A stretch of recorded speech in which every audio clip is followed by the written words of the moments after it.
Hello, I'm Jonasz Rewiński. Welcome on board the Eastern Express, and as always, I hope you enjoy the journey ahead.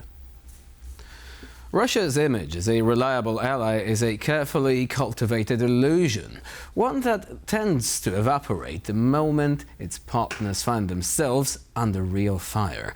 Iran is discovering this the hard way.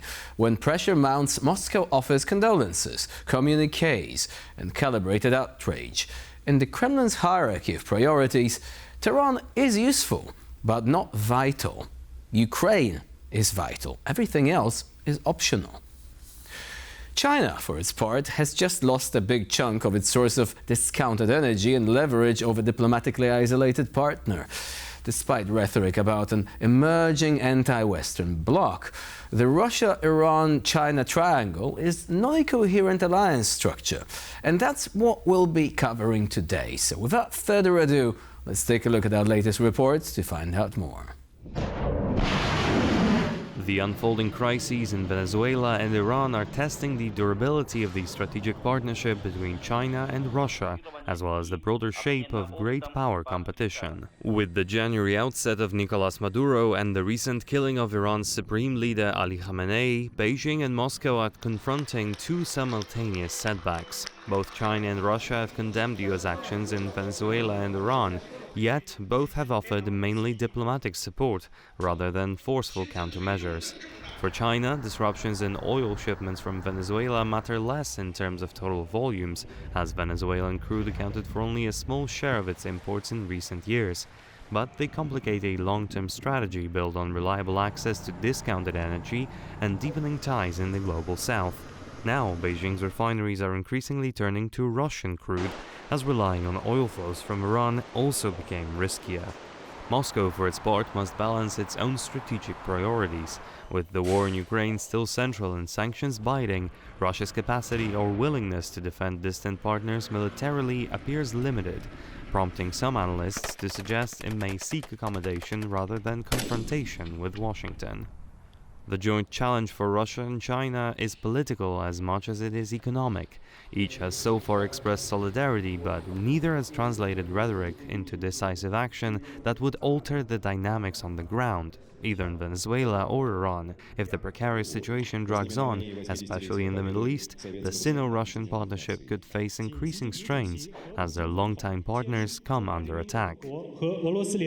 For much of the past 3 years, Iran and Belarus have featured among Putin's closest partners when it comes to his war against Ukraine. Tehran supported Moscow by supplying drones and technical assistance, and Minsk by providing its territory and logistical backing for Moscow's operations. With the death of Iran's Khamenei, as well as other senior officials, Russia and Belarus risk losing Iran as a strategic partner. Let's take a closer look at the role Iran has played as an ally of Moscow and Minsk. In January 2025, Iran and Russia formalized a so-called comprehensive strategic partnership that notably lacked a mutual defense clause. Analysts say this reflected Moscow's desire to avoid entanglement in formal security blocs, even as it deepened cooperation with Tehran. Amid these dynamics, Belarus also sought closer ties with Iran. In August 2025, Alexander Lukashenko and the Iranian president agreed to deepen cooperation across defense and other sectors, framing the relationship as grounded in shared pressure from Western sanctions. This alignment served multiple political purposes for Minsk, reinforcing its international relevance and offering avenues of sharing sanctions bypass expertise. While Iran acted as a key supplier to Russia's war effort and a partner to Belarus, all three governments are navigating swelling geopolitical pressures. With Iran under heavy American and Israeli fire, one of Moscow and Minsk's closest allies is now seemingly crumbling. And now, as always, it's time to take a look at the issue in greater detail. The partnership between Moscow and Tehran has always been transactional. Iran supplies drones, ammunition and political alignment. Russia supplies missile technology, diplomatic shielding and selective patronage. It is not a defensive alliance, it is a barter economy conducted under sanctions, lubricated by shared resentment of the West. The moment this arrangement becomes costly, Russia's interest cools down. Strategic patience in Moscow often looks from Tehran like strategic abandonment. Now, China, for its part, watches from the sidelines with the detachment of a customer, not an ally. Beijing buys oil, builds infrastructure and speaks the language of sovereignty and non-interference, but it does not bleed for its partners. Iran's value to China is logistical and commercial. Energy flows, transit corridors, leverage in the Middle East. When instability threatens supply chains, Beijing's instinct is to hedge, reroute and bargain, not to intervene. The asymmetry is structural here. Iran needs Russia and China far more than Russia and China need Iran. Sanctions narrow Tehran's options. War shrinks them even further. Moscow can live without Iranian drones. Beijing can replace Iranian barrels with Saudi, Russian or African crude. Tehran, by contrast, has few alternative patrons, willing to underwrite both its economy and its security posture. The imbalance extends inward. Russia's most reliable contribution to Iran has not been battlefield support, but regime technology, surveillance know-how, internet controls, repression techniques. Moscow exports stability services to friendly autocracies, not protection from foreign bombs.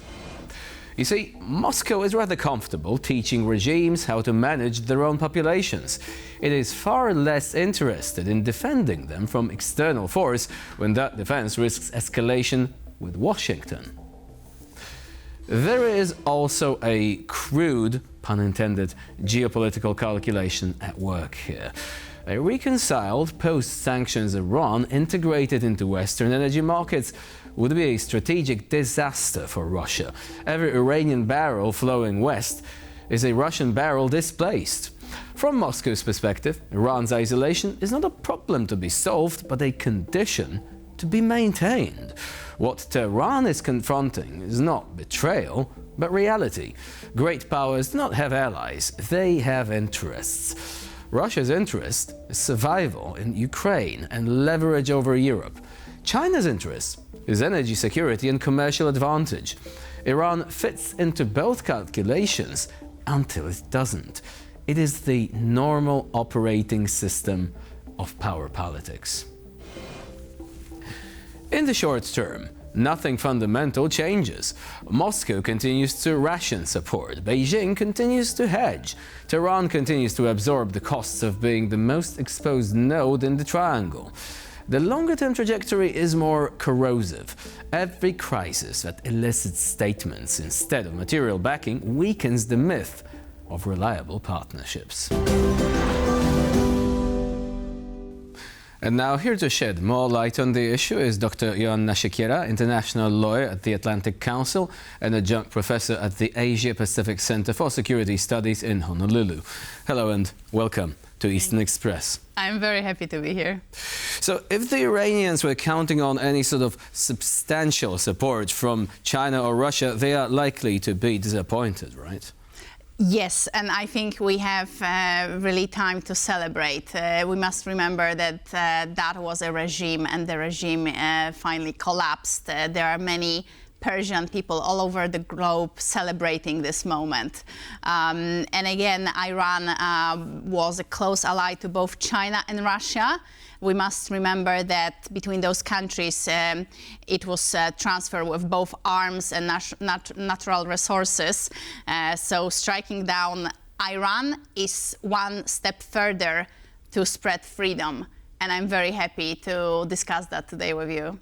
So obviously, this is just the beginning of a journey. President Donald Trump himself said it might take 4 weeks, and we still don't know what the final outcome is going to be. But assuming that a regime change is possible, what would that mean first to Russia?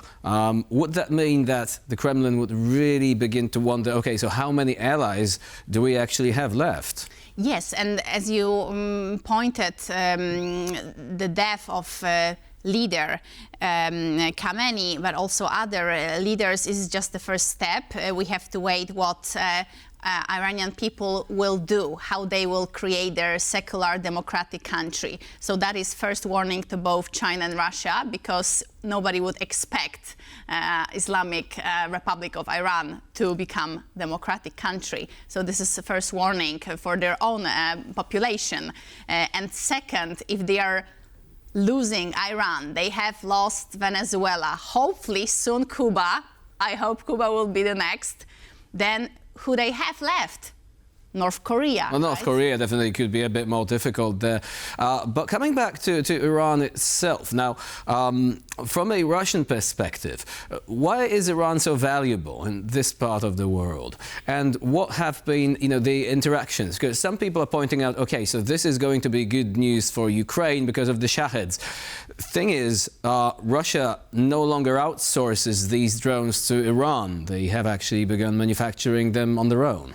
Exactly. They don't need Iran, though that was, I would say, a hub to transport, to smuggle illegal arms, but also drugs, which will fuel up money for arms again. So losing this ally in the center, in the Gulf region, that is a big failure for Russian intelligence and also for their military efforts, because exactly before going to further Asia and Africa, they would always stop in this hub. Now this hub is gone.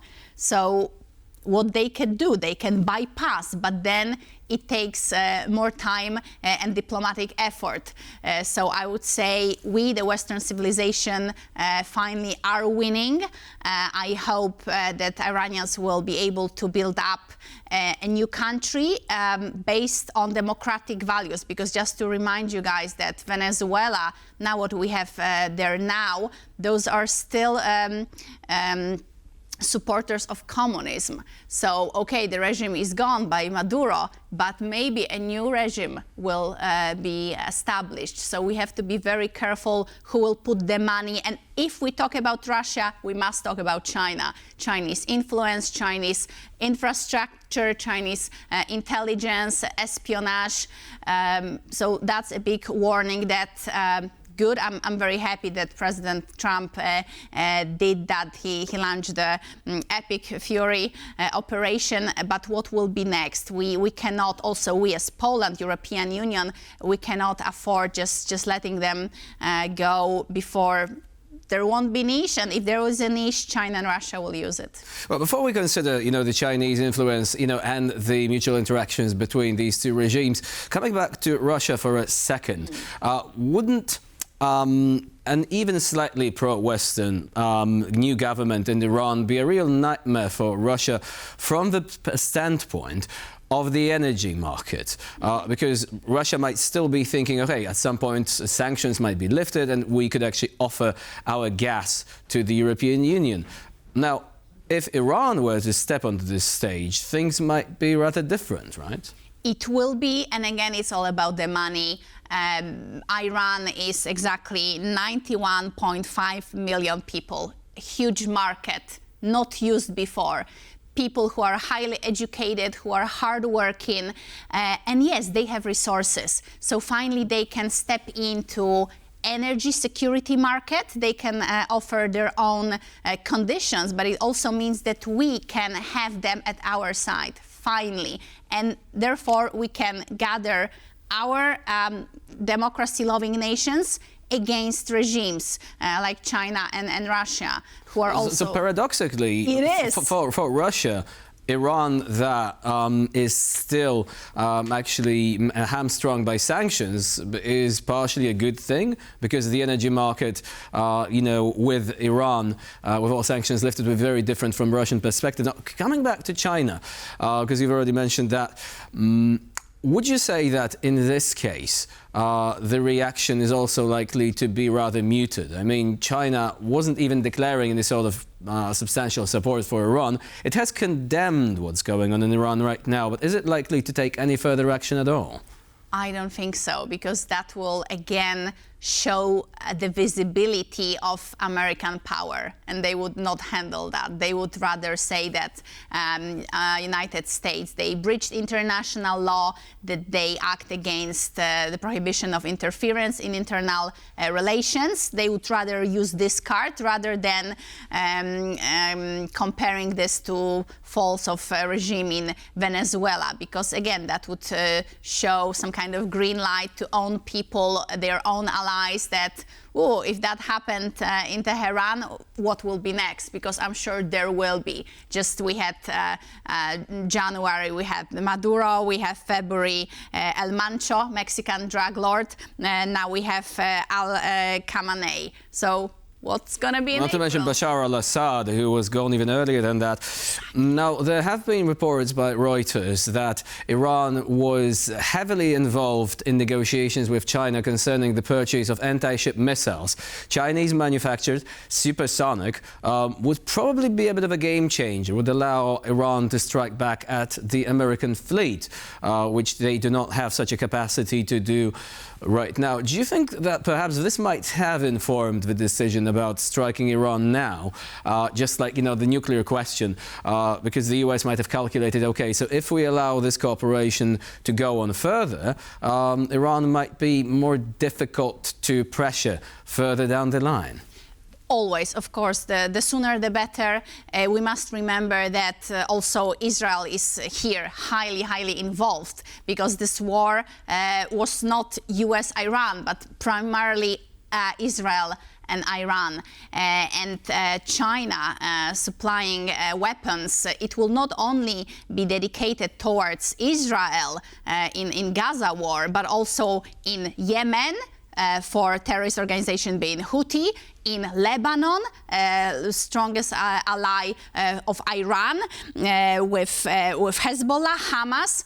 So bearing in mind, we must be aware that all the money, all the weapons, Russia, China, through Iran, it was all spreading in Middle East. So destroying the regime will really make some, you know, first steps towards peace, stability. I'm not saying full security, but now we can see Jewish people, Persian people dancing all together. It's beautiful to see. This alliance, written in the Bible, has 2,500 years. We're back to normal.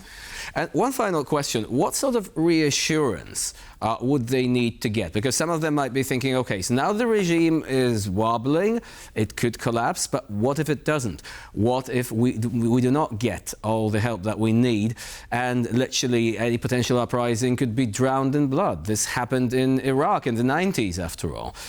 Do you think that they might be still calculating and thinking, okay, let's keep a low profile until we know what is going to happen? I hope not, because first of all, the leader, Khamenei, was second after God. Second after God. He was not just the president, he was not just the prime minister, second after God. So striking him down, along with other leaders, it shows a new possibility for those people. Possibility they've been waiting through generations. So now they can create a new country. I'm sure they will be given assistance, both from the US and Gulf countries, who are now being struck as well by the regime. But again, I am certain we will see the light here. I know that they deserve this bright future.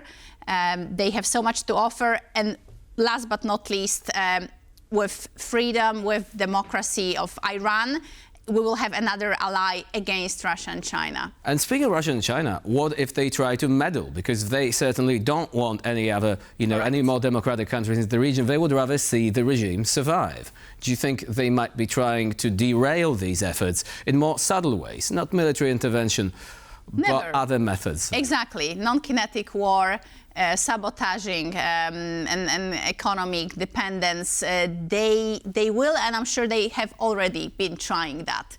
So I believe that now is the time, just like in Venezuela, as we were talking a few minutes before, it's not only about collapsing the regime, it's to maintain stability, democracy, and again, I'm sure they will happen. The changes, they will come, because that will give hope to other regions in the Middle East.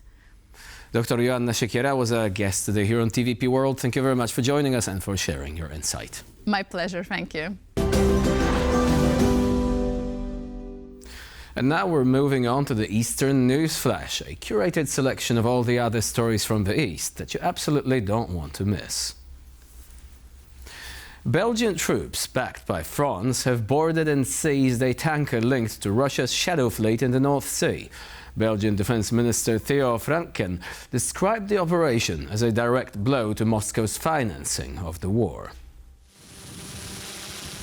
The vessel was escorted to the port of Zeebrugge for formal seizure. The mission, dubbed Operation Blue Intruder, targeted ships accused of helping Russia evade Western oil sanctions through opaque ownership structures and falsified documentation. French President Emmanuel Macron confirmed that his country's naval helicopters supported the operation, while Belgian Prime Minister Bart de Wever explained it was carried out in order to uphold maritime law and protect national waters. This comes as European governments have been stepping up measures countering the shadow fleet in recent months. Officials argue that cutting off oil revenues is central to limiting the Kremlin's ability to sustain its war in Ukraine. Ukraine and several other European countries will boycott the opening ceremony of the 2026 Winter Paralympics in Milano Cortina over the participation of Russian and Belarusian athletes. Ukraine's Paralympic Committee says allowing them to compete under national flags is unacceptable. According to Ukrainian officials, Canada, the Czech Republic, Finland, Poland, Estonia and Latvia will also skip the ceremony in Verona. The International Paralympic Committee confirmed in February that 6 Russian and 4 Belarusian athletes were granted spots at the Games and will compete under national flags. This marks the first time Russian athletes will carry their flag at the Paralympic Games since 2014, following previous bans tied to doping and Russia's invasion of Ukraine. Despite its boycott of the grand opening of the Games, Ukraine will still compete in the event. The opening ceremony is set for March 6th, with competitions taking place across Milan and Cortina. And for this episode of Eastern Express, it's the end of the line. Please stay with us here on TVP World for more latest news, updates and commentary.